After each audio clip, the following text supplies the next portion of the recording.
Hello, welcome back to Leith Central. As you can see, we've had quite a bit of progress, but first off, an apology. We had the main camera I was using for filming the layout has gone kaput. It had an argument with a rainstorm at the Kirkworth Valley Railway, so we're on a new camera now, and here's a bit of an update. So as you can see, all the track's now down on the first board. It's just temporarily tacked in place because the points need wiring and stuff. It's just to make sure I've got the cork in the right place, and also looking at how much platform edging and things are needed. The main other update you'll see is, if I zoom in, is the fact that platform 4 and 5 has now been built.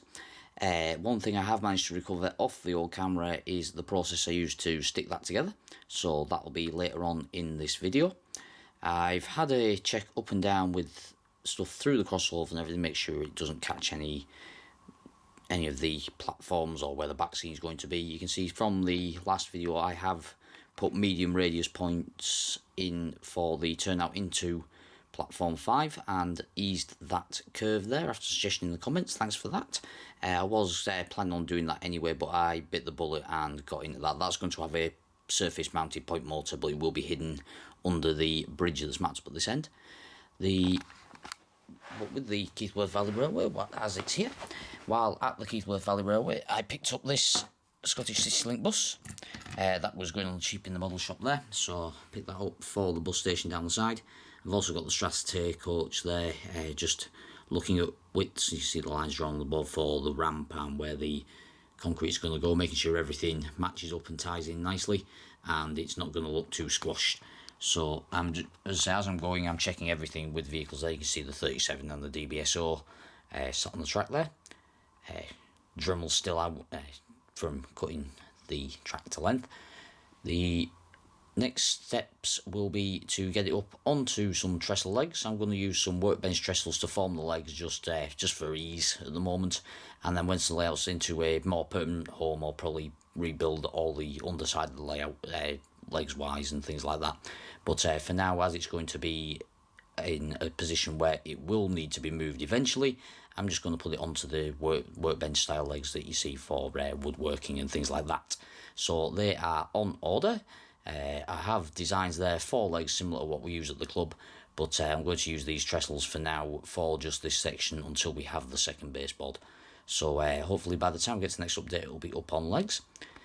Also, in the previous video I mentioned doing a review of the Bachmann Limited Edition Class 47s. They will be reviewed again. I did film the review video but lost it to that rainstorm at the Kirkworth Valley Railway, so that will be refilmed and will be up on the channel shortly. So we'll just take a look at the building of that platform 5 that I've managed to recover, and we'll also have a look at a couple of shots I managed to get down at the club of one of the new 47s, 47793, running on Glen Devon, which we'll be visiting the Glenrothes show at the end of, in the middle of May. So we'll be looking at the extension of Glen Devon, and also there'll be a feature on Glen Devon when we visit that show. So there's lots coming up, and I will get some more videos up, but we'll also have a look at the other new arrivals that arrived over the recent couple of weeks, and also what I've been working on as an aside while I couldn't get in to do some major work on the layout. Okay, so the first addition of note is what this model is actually mounted on, which is a birthday present from the other half, which is a nice little modelling turntable for doing my painting and things on. So that's going to be invaluable. Thanks for that. It's a great little addition. It means I'm not having to handle stuff and move it around. The first addition though on the turntable as we look at it now is a parkside kit of the XLNR Loco coal wagon. This is almost finished. I've just started weathering it up. It's to make it look like battered and bruised and like it's been in service for a while.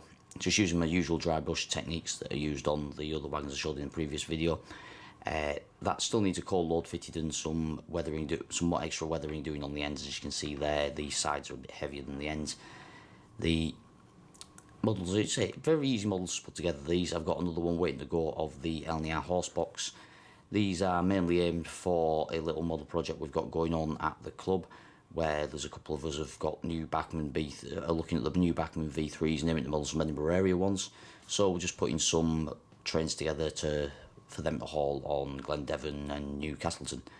This being sort of like a local coal wagon that could be going into 65A at St Margaret's or Haymarket, and we're, as I say, looking at that. The idea would be like with the way Leith Central is, it could be backdated, I suppose, to the steam era also, so they might feature on Leith Central at some point. So that's the first edition.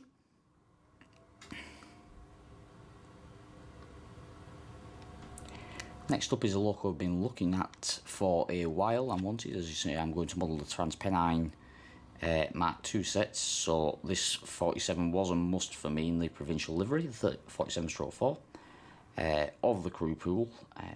It was a one-off livery, this one. It's a model rare limited edition, and this one I'll review alongside 47793 that I showed you in the last video. So these two will be reviewed together now, since I'm having to redo that review anyway. So they'll be coming up in an upcoming feature. Very nice model, as I said, fit the detail parts to one end there. I've come up with a way I can get them on and off Leith Central without using the handle gun to turn them round, using the fact I've got a loco head shunt there now added to the trapman. The trapman has changed slightly, but I'll get to that when we come to it on the second board. So that's the latest edition, and we'll look forward to seeing that running on the full TransPennine set. Once I get the opportunity, I will pair that up with the set and show you it running. So now what we'll do is we'll take a look at the platform build I mentioned earlier, and also a couple of shots of 47793 or 47973, sorry, on the layout at the club down at Glendevon. So I'll leave you with that. I'm sure there's not much more in this update, but as I say, I lost a lot of film due to the damage to the previous camera. But we're on this new one now, and we'll get on with some work on Leith Central and have more updates for you in the near future. Remember to like, share and subscribe so you don't miss them, and we'll see you soon. Cheers.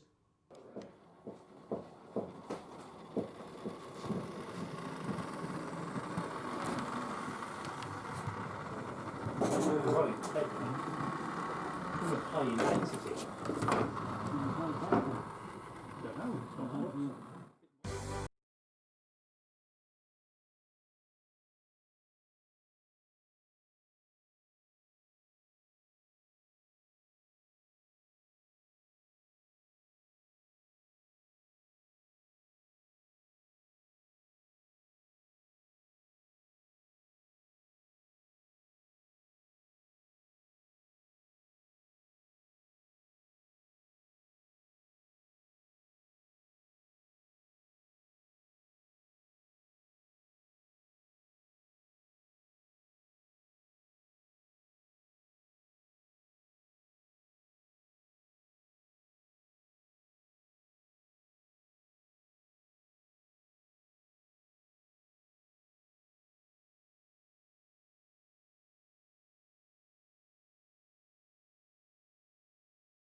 It's the cheapest place I found in What? Edinburgh. You But don't still, feed the flea in there? Yeah, Did you feed it? just making sure that I've got some shorter screws. I thought they were 700 a month.